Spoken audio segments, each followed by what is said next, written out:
Hi, I want to talk to you about compassionate integrity versus politics and greed. As many of you know, I posted about my sister being in the hospital in a COVID room and that she has lupus and she's fighting for her life.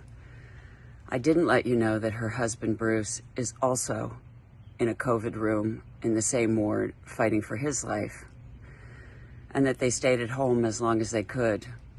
I want to tell you a little bit about why. In Montana, where they live, you can't get tested unless you're symptomatic, and then you don't get your test results for 5 days. Also, the people that they came in contact with, like my mother, who's had 2 heart attacks, 5 stints and a pacemaker in the last 5 months, couldn't get a test because she wasn't symptomatic, even though she could have been the asymptomatic contact that gave them COVID. The nurses in the hospital that are taking care of them can't get tested because they don't have tests to test them with.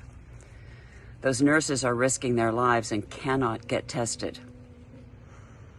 The stress, the strain, the exhaustion that's happening in that hospital is met with the conflict around the courthouse, where people are carrying guns and saying that it's their freedom not to have to wear a mask.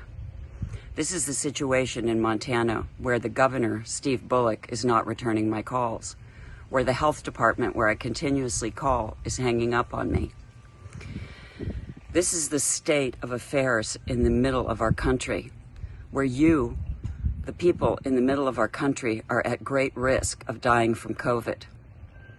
They keep saying that the risks are so small and that you might not die and that it'll be fine. But I'm telling you what's going on with my family. My grandmother died of COVID and my godmother died of COVID. My sister and her husband are fighting for their lives, and my sister is not doing well. They couldn't give her the remdesivir until she went to the hospital because that's the law there. And there was no one to help them while they were at home alone, because there are no kind of nurses that can come to the house there because there's no test for them. When they say there are tests for everyone, they're lying. When they say there are tests even for the nurses in the hospitals, they're lying. People are dying and fighting for their lives because there's nothing but lies. And because the people at the governor's houses, the people at the health departments are simply so overwhelmed that they're not answering the phones, they're hanging up, and they're not returning calls. This is the state that we're in. The only thing that's going to change this is if you vote. And if you vote for Biden and if you vote for Kamala Harris.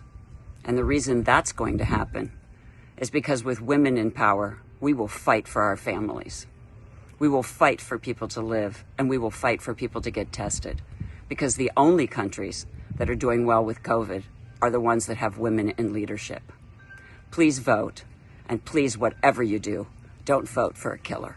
Thank you.